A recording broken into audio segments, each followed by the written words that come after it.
Welcome to another Google Tips and Tricks training video. Today, we're going to cover Google Jamboard. Google Jamboard is an interactive whiteboard that will allow you to create collaborative whiteboard documents.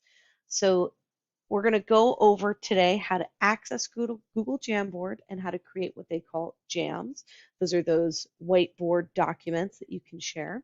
We're going to go over the basic features and how you might use this, either as an employee at Hartnell College in a meeting or with your students in the online classroom. And we're also going to talk about how to share those documents with students or colleagues and how to determine what kind of sharing permission they need to be able to use your Jamboard. So let's dive in. You can access your Google Jamboard anytime as long as you're signed into Google somewhere. Like here, I'm signed into my Google Drive.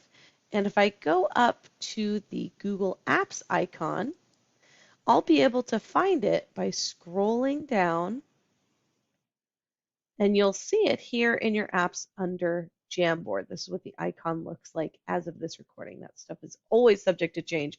So if it looks a little different, just look for the word Jamboard. Once you click on your Jamboard, you will be put into a space here where you can access all of your recent jams. You can create a new one by clicking on the add icon in the lower right. It says new jam when you hover over it. Once you're in your jam, you can give it a name. And this can be anything from, if this serves as meeting minutes, right, you can actually name it with your committee meeting and a date here if you'd like. You could also name it something like lecture notes or even the name of a specific lesson. However you would like to name it is just fine. Once you have it, you can set the background and you can add items to your Jamboard. So we'll go over each one of these options more in depth, but the gist is that you can freehand draw in lots of different pens and pen sizes and colors. You can obviously erase anything that you write on here. You can select items that are on this Jamboard and move them around. So you can put things like sticky notes or images, or you can put little shapes around items. You can also put a text box anywhere on this jam where you can type in items, or you can use this little laser pointer, which is just kind of like a fun item that does go away instantly. So this is really something that you would do if you were hosting a class or a meeting and you wanted to point something out. So let's go up to that top item. Let's set the background. So we have a couple of built-in options. We can do a grid with dots on it. We can do lined paper. We can also do graph paper, gray or white. We can also do colored, solid colored backgrounds, or we can find an image. So we can either find an image, so we click on the image icon, we can upload an image from our computer, we can take a photo with our camera, like if we have a built-in webcam, we can do a Google image search, which is a lot of fun, or you can find something in your Google Drive or in your Google Photos. So you have all these really great options. I am just going to find an image right now of a map of California. Now, do be aware that these are not necessarily copyright free, but usually you can use this stuff for educational purposes, but generally you're probably going to want to upload an image that you know is licensed for educational use. So for right now, we're just going to go ahead and grab one map right here, and we'll set it as the frame background. And then we can draw on this. So again, you don't have to pick an image. If you want just a big white space, that's fine too. But adding an image really brings another layer of complexity to your interactive whiteboard here. So I'm going to use a pen, and I can choose a pen, a marker, a highlighter, or a brush, like a paintbrush, and any of these basic colors. So I'm just going to do a freehand pen. I'm going to draw attention to an item here. I can also circle something. Again, this is totally freehand, so whatever you want to do. You can also, again, erase very quickly by clicking on erase and drawing, holding it, clicking and drawing on it this way. Now it won't erase your background image. Again, that's the purpose of having a background image, is that it doesn't get erased, which is really nice. So you can play around with all of these different options, and then you can do things like sticky notes. So you choose the color of your sticky note right here. So maybe we would say, I don't know, let's say we're doing a history class and we're talking about the 1800s. So I've added my sticky note and I can drag it. I can also tilt it if I wanted to. And this is just kind of a neat way that you can bring in sticky notes. So the way that you do it is you click on the sticky note, you enter in the text,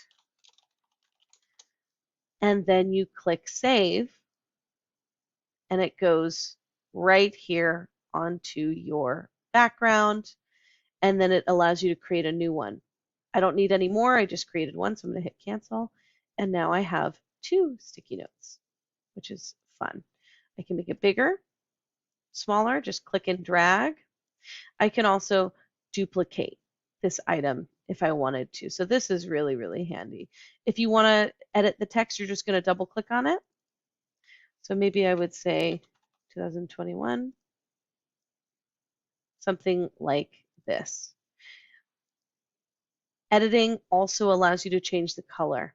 So if you wanted to make this have no color at all, that's okay too. And now this is just kind of text that you can move around.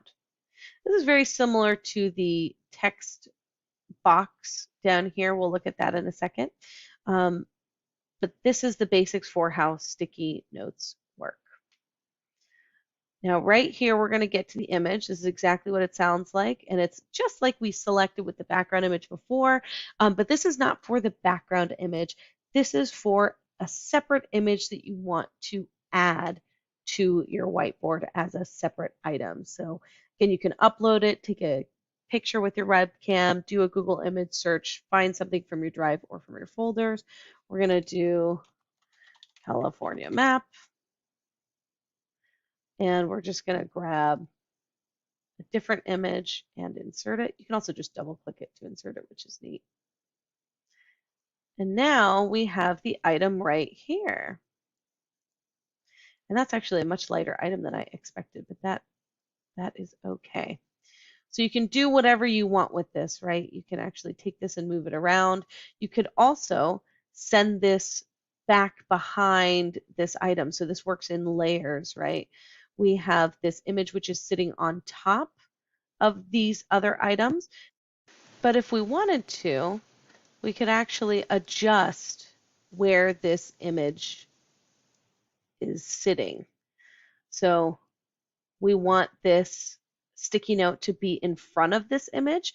We would click these 3 dots, we would select the order, and we would send it backward. We may have to send it all the way to the back. And that for sure means we have that as an item that falls behind this one, which is kind of nice. You can always adjust this however you want. So you can make it so that this sits on top or however you want this to look.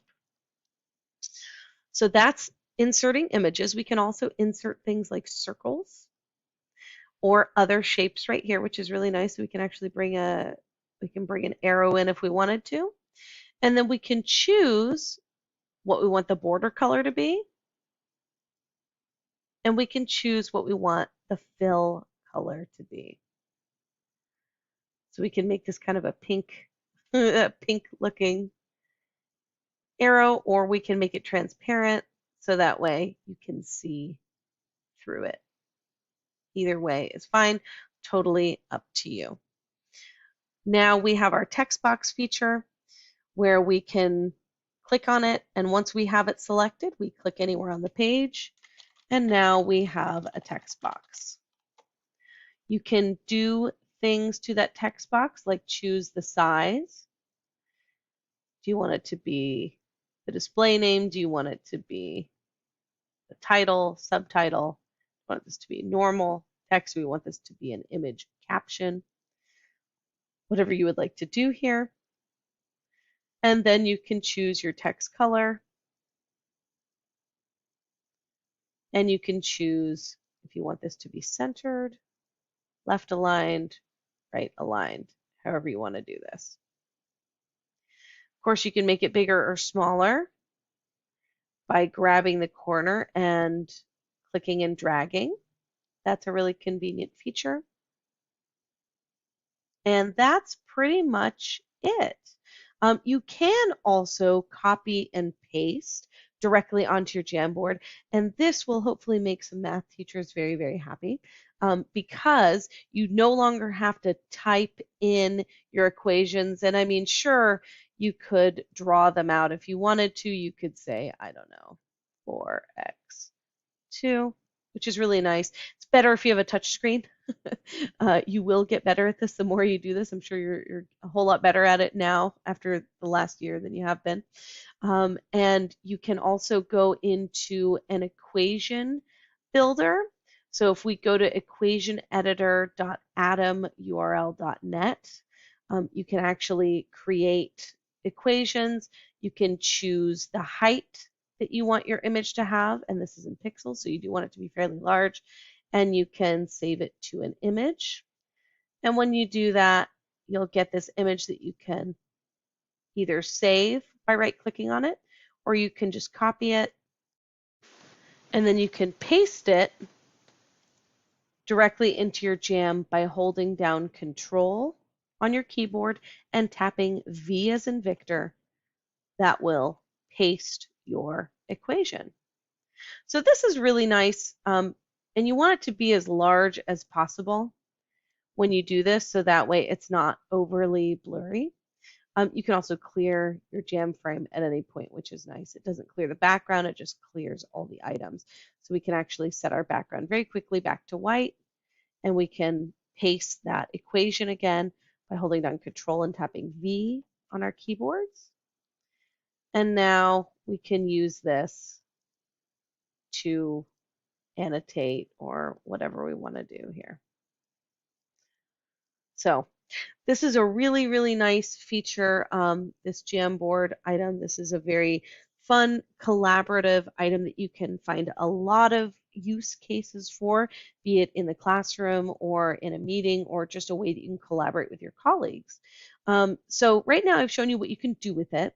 And this is just you making changes to this. So this is you on your computer adding things to your Jamboard, editing your Jamboard. But if you would really like to get collaborative, that's where you're going to need to share this item. Okay, just like anything Google related, right? We have to share it for other people to see it or to interact with it. So we will, if we do share this with our students and give them editing access, they will be able to solve a problem, right? By drawing, they'll have the same drawing tools, the same deleting tools, right? So they can erase things. They can also clear the frame. So they can do exactly what you can do when you give them editing access. I'll show you how to do that. And again, this is great for meetings because you can collaborate through Zoom and you can do all of your annotations, which is pretty cool, and do it together. So just be wary that, however you share this, either as view only access or with editing access, that's going to determine what people can do and if they can get rid of it, delete it, that kind of thing. Because yes, they could theoretically remove this Jam entirely, which would be very annoying for you, quite probably. So be considerate in how you want to share this. So we're going to go over these options as well. But for right now, we're going to click on Share. And you can share this item the same way you share anything else Google related, which is you type in the email addresses of the individuals that you want to share this with. You can also make your link more visible by going down here and clicking on these options, the change link to Hartnell College. So you can share it with anyone at Hartnell College.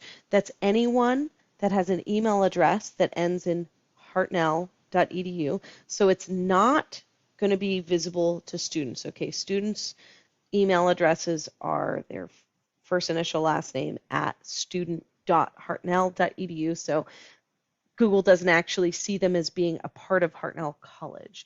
That's just the way that it works. So you'll want to make sure that you share it with either people at Hartnell College, because you only want staff members, faculty members, administrators to be able to collaborate with you, or you can share it with anyone that has the link. So right now, if I change it to anyone with the link, then anyone that has the link to this jam will be able to view it by default. Okay, if you want them to be able to edit it, you'll click on this viewer item and click editor. And again, like I said before, if you give them editing access, they can delete the entire jam. Probably they won't, but it's possible that they will. So just be very careful with the way that you do this. Viewing access is usually appropriate unless you really want someone to collaborate in real time. So once you give them that link, once you change the permissions, now you can copy your link. This is a very long link and it goes to this jam. So you can copy the link, hit done, and now you're ready to share your link either in your Canvas course with your students or through email. You can paste that link into a Google Calendar invitation, like a meeting invite, and that way you can collaborate with people at the meeting. So however you want to do this, totally up to you. And once you're there, you're just about done. There are a couple more options I want to talk about, which is right here, right next to the share button. We have more actions, which allows us to rename our jam. We can also click on the title to do that. We can download it as a PDF. We can, and this is great, if you do download it as a PDF, go through that PDF afterwards and make it accessible, especially if you're going to post this on the website or if you're going to post it in a Canvas course.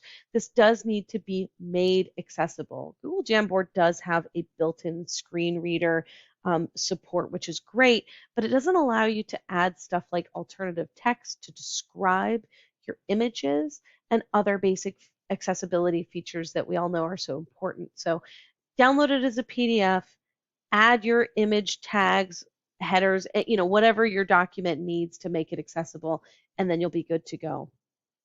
Same, if you do this as an image, if you save this this jam as an image, that's okay. But keep in mind that if you're going to use that image on, say, the Hartnell website or in your Canvas course, you will need to give it appropriate alternative text, which is going to need to describe everything in your image. So this can be difficult to do. So I recommend downloading it as a PDF and then making it accessible that way. You can also remove this jam. Again, that deletes it from your drive entirely. And you can make a copy of it. This is a great way if you have an activity for students to do and you give them editing access to this. You can actually tell them to go to this document, hit the three dots, choose make a copy, and then they'll be able to copy the document into their own drive so they can make any edits they need. So this is useful as a template, but I highly recommend you have a backup in case you have the one student that starts, scribbling all over it because they get excited about it. Happens to all of us. So I hope that you're excited to use Jamboard in the classroom or in meetings, however you would like to collaborate or use this as a presentation tool. So if you would like to see any other Google-related or other tutorials, check out hartnell.edu/pdc. Thanks for watching.